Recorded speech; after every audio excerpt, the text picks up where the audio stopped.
आइए बच्चों, आज हम कक्षा 10वीं विज्ञान में अधिकारक एवं उत्पाद यानी कि रिएक्टेंट्स एंड प्रोडक्ट्स के बारे में चर्चा करेंगे। तो देखिए बच्चों, अधिकारक और उत्पाद कहते किसे। आपने बच्चों रासायनिक अभिक्रिया के बारे में पढ़ा है। तो बच्चों आपने देखा था कि रासायनिक अभिक्रिया में दो या दो से अधिक पदार्थ भाग लेते थे और उनकी अभिक्रिया के फलस्वरूप एक नया पदार्थ बनता था। तो यानी कि पहले पदार्थ क्या है, अभिक्रिया में भाग लेते थे और उस पदार्थ की सहायता से एक नए प्रकार का पदार्थ बनता था। तो उस नए पदार्थ को बच्चों हम क्या कहेंगे, और जो अभिक्रिया में बच्चों पदार्थ भाग ले रहे हैं उनको क्या कहेंगे। देखिए बच्चों, जो पदार्थ अभिक्रिया में भाग लेते हैं उनको हम अधिकारक बोलेंगे और उनकी अभिक्रिया के फलस्वरूप जो नया पदार्थ बनता है या जो नए पदार्थ बनेंगे बच्चों हम उनको उत्पाद बोलेंगे।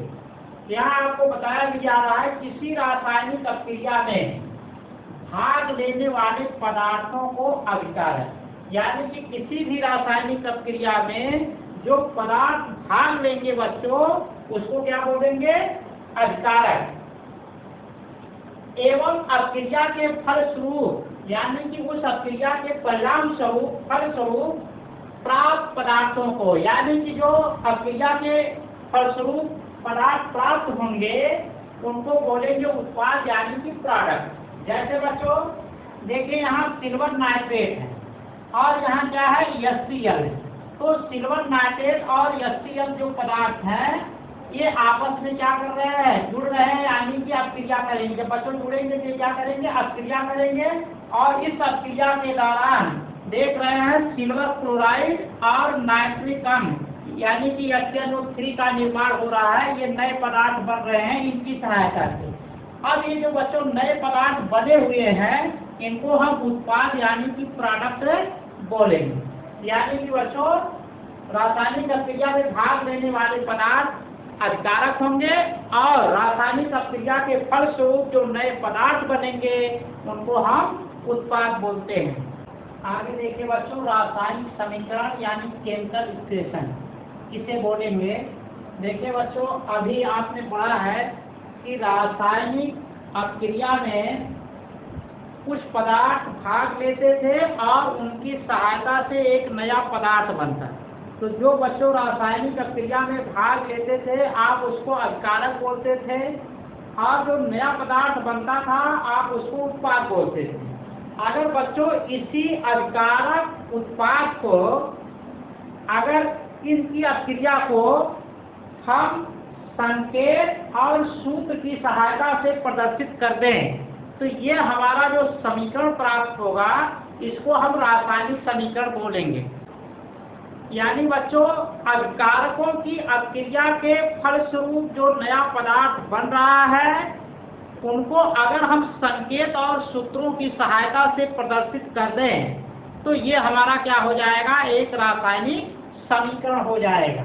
यहाँ देखिए आपको बताया भी जा रहा है किसी रासायनिक अभिक्रिया में भाग लेने वाले अधिकारकों, यानी कि जो रासायनिक अभिक्रिया में बच्चों भाग ले रहे हैं अधिकारक, अभिक्रिया में प्राप्त उत्पादों को, यानी कि जो अधिकारक है और अभिक्रिया में प्राप्त उत्पाद यदि संकेत एवं सूत्रों द्वारा, यानी कि उनको जो अधिकारक है और जो बच्चों उनसे उत्पाद मिल रहे हैं अधिकारक की सहायता से अभिक्रिया के दौरान उत्पाद मिल रहे हैं, अगर उनको हम संकेत और सूत्रों की सहायता से प्रदर्शित करें तो कह रहे हैं सूत्रों द्वारा समीकरण के रूप में प्रदर्शित किया जाए। अगर उनको हम समीकरण के रूप में प्रदर्शित कर दें तो उसे रासायनिक समीकरण कहते हैं।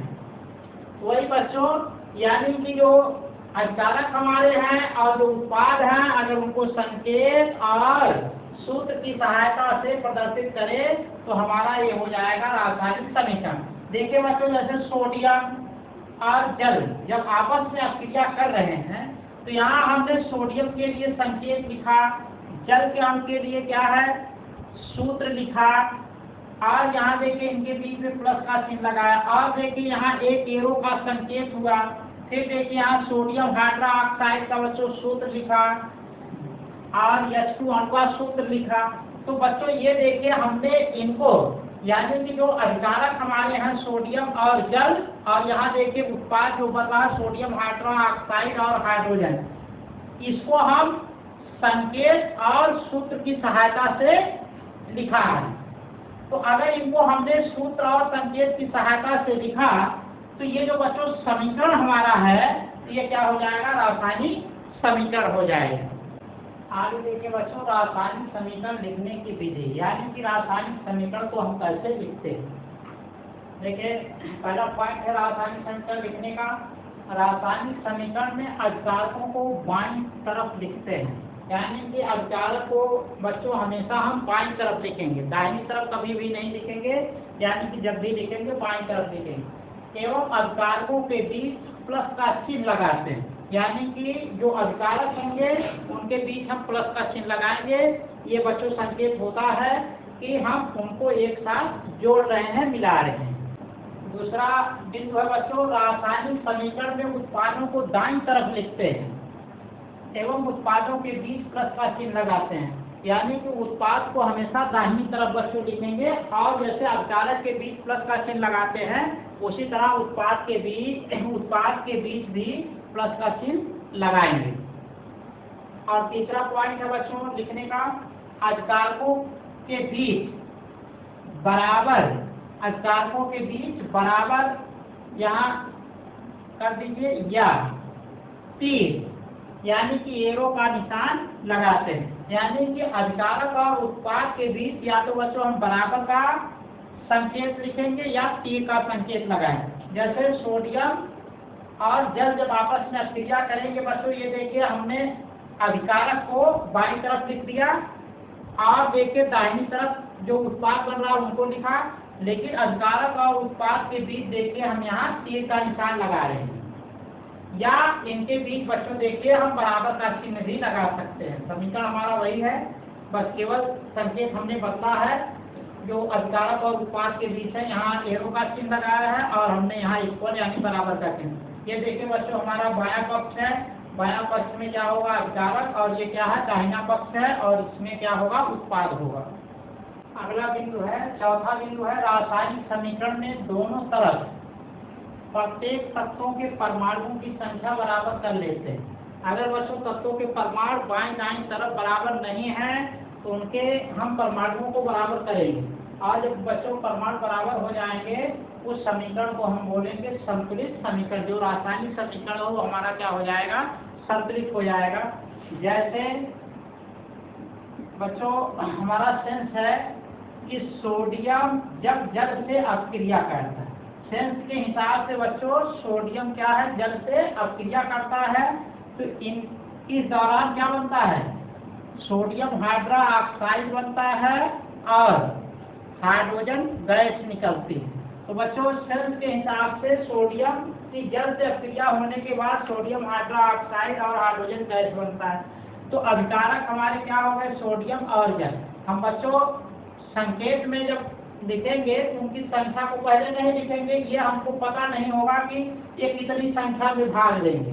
पहले जो भाग ले रहे हैं उनके एक अंक के द्वारा बच्चों हम संकेत के रूप में लिखेंगे, और बाद में दोनों तरफ बाईं दाईं तरफ बच्चों ये देखेंगे क्या उनके परमाणु बराबर हैं। अगर बराबर नहीं है तो उनको हम बराबर करेंगे, अगर बराबर है तो बराबर करने की जरूरत नहीं है, अगर बराबर नहीं है तो बच्चों दोनों तरफ बराबर करें। अब जैसे सेंस था हमारा कि सोडियम जल से अपक्रिया करता है तो क्या बनता है, हम जानते हैं कि सोडियम हाइड्रोक्साइड बनेगा इनकी अपक्रिया से और हाइड्रोजन गैस का निर्माण होगा। यहाँ देख रहे हैं बच्चों अब सोडियम की संख्या बाईं तरफ एक है, दाहिनी तरफ भी एक है। यहाँ देखिए कि अगर हाइड्रोजन की संख्या यहाँ 2 है तो यहाँ 2 1 3, हाइड्रोजन की संख्या 3 है, हाइड्रोजन बराबर नहीं है, इसलिए हम पहले हाइड्रोजन को बराबर करेंगे। देखिए बच्चों अगर यहाँ से बराबर करते हैं इनकी संख्या, जैसे 2 से गुणा करेंगे तो 4 हो जाएगा, लेकिन यहाँ एक सिंगल है हमेशा विषम संख्या में रहेगा यहाँ। लेकिन बच्चों यहाँ से देखिए जो हाइड्रोजन की संख्या संतुलित होगी अगर देखिए यहाँ एक अणु है तो इसकी संख्या 2 है, 2 लिखेंगे तो 4 हो जाएगा, 3 लिखेंगे तो 6। यानी कि जब भी यहाँ हाइड्रोजन परमाणु की संख्या मिलेगी एक सम संख्या में मिलेगी अगर यहाँ हम गुणा करते जाएंगे किसी संख्या। इसलिए हमको इधर जब सम मिलेगा तो इधर भी सम ही संख्या में चाहिए। तो अगर यहाँ गुणा करते हैं तो बच्चों विषम संख्या में बना रहेगा। इसका मतलब यहाँ गुणा करके हम सम संख्या में लाएंगे। तो देखिए बच्चों यहाँ अगर हम 2 से गुणा कर दें तो हाइड्रोजन की संख्या कितनी हो गई 4, 2 ये और 2 ये 4 हो गया। तो यहाँ अगर 2 से गुणा करते हैं तो 2 दूना 4 ये, तो हाइड्रोजन की संख्या 4 इधर हो गया, 4 इधर, हाइड्रोजन बराबर हो गया। अब देखिए इधर ऑक्सीजन की संख्या 2 है तो इधर भी ऑक्सीजन की संख्या 2, हाइड्रोजन ऑक्सीजन बराबर हो गए। अब बचा हमारा सोडियम। यहाँ देखिए इधर सोडियम 2 है इधर 1 है, इसलिए इधर 2 से गुणा करके बराबर कर। ये हमारा समीकरण क्या हो गया, एक संतुलित समीकरण हो गया। ठीक है बच्चों, अगले टॉपिक को हम अगले वीडियो के लेक्चर में चर्चा करेंगे।